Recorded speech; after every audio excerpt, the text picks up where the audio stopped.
বিশ্বৰ সৰ্বদীৰ্ঘ সুৰংগ পথ দেশৰ নামত উৎসৰ্গিত কৰিলে প্ৰধানমন্ত্ৰী নৰেন্দ্ৰ মোদীয়ে হিমাচল প্ৰদেশৰ মানালীৰ পৰা লেহলৈ 9.02 কিলোমিটাৰৰ এই টানেলেই হ'ল সাগৰ পৃষ্ঠৰ পৰা সৰ্বোচ্চ উচ্চতাৰ দীৰ্ঘতম সুৰংগ পথ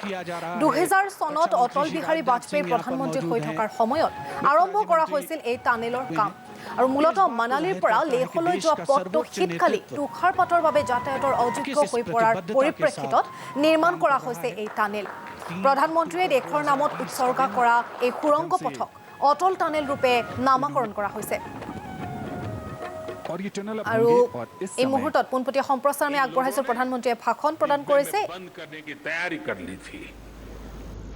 ये थी इन लोगों की सच्चाई ये है इन लोगों की सच्चाई साथियों अब आज देश में ये स्थिति बदल रही है देश में ही आधुनिक अस्त्र शस्त्र बने मेक इन इंडिया हथियार बने इसके लिए बड़े रिफॉर्म्स किए गए हैं लंबे इंतजार के बाद चीफ ऑफ डिफेंस स्टाफ की व्यवस्था अब हमारे सिस्टम का हिस्सा है इसे देश की सेनाओं की आवश्यकताओं के अनुसार प्रोक्योरमेंट और प्रोडक्शन दोनों में बेहतर समन्वय स्थापित हुआ है अब अनेक ऐसे साजो सामान हैं जिनको विदेश से मांगने पर प्रतिबंध लगा दिया गया है वो सामान अब सिर्फ भारत के उद्योगों से ही खरीदना जरूरी कर दिया गया है साथियों भारत में डिफेंस इंडस्ट्री में विदेशी निवेश और विदेशी तकनीक आ सके इसके लिए अब भारतीय संस्थानों को अनेक प्रकार के प्रोत्साहन दिए जा रहे हैं जैसे जैसे भारत की वैश्विक भूमिका बदल रही है हमें उसी तेजी से उसी रफ्तार से अपने इंफ्रास्ट्रक्चर को अपने आर्थिक और सामरिक सामर्थ्य को भी बढ़ाना है आत्मनिर्भर भारत का आत्मविश्वास आज जनमानस की सोच का हिस्सा बन चुका है अटल टनल इसी आत्मविश्वास का प्रतीक है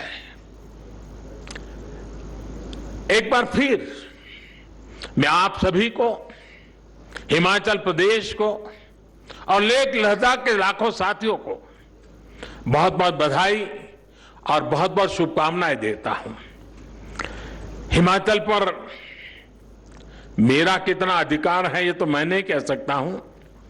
लेकिन हिमाचल का मुझ पर बहुत अधिकार है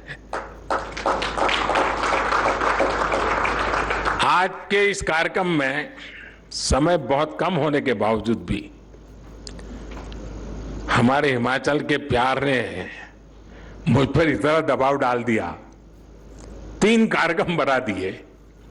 इसके बाद मुझे और 2 कार्यक्रम में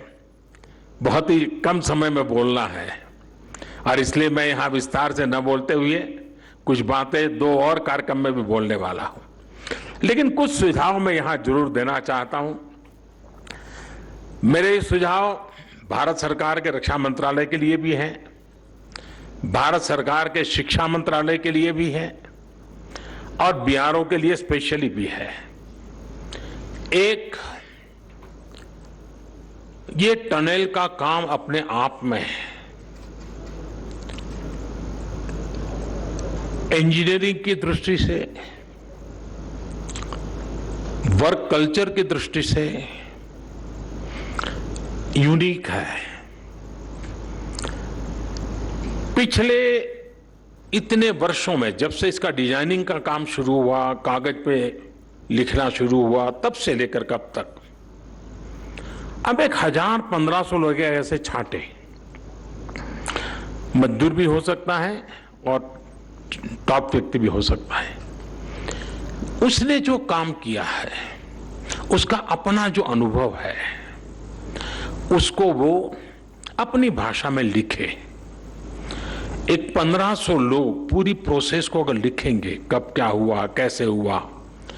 एक ऐसा डॉक्यूमेंटेशन होगा जिसमें ह्यूमन टच होगा जब हो रहा था तब वो क्या सोचता था कभी तकलीफ आई तो उसको क्या लगा एक अच्छा डॉक्यूमेंटेशन मैं एकेडमिक डॉक्यूमेंटेशन नहीं कह रहा हूं, ये वो डॉक्यूमेंटेशन है जिसमें ह्यूमन टच है। किसी मजदूर काम करता होगा, उस दिन खाना नहीं पहुंचा होगा, कैसे काम किया होगा, उस बात का भी बड़ा महत्व होता है। कभी कोई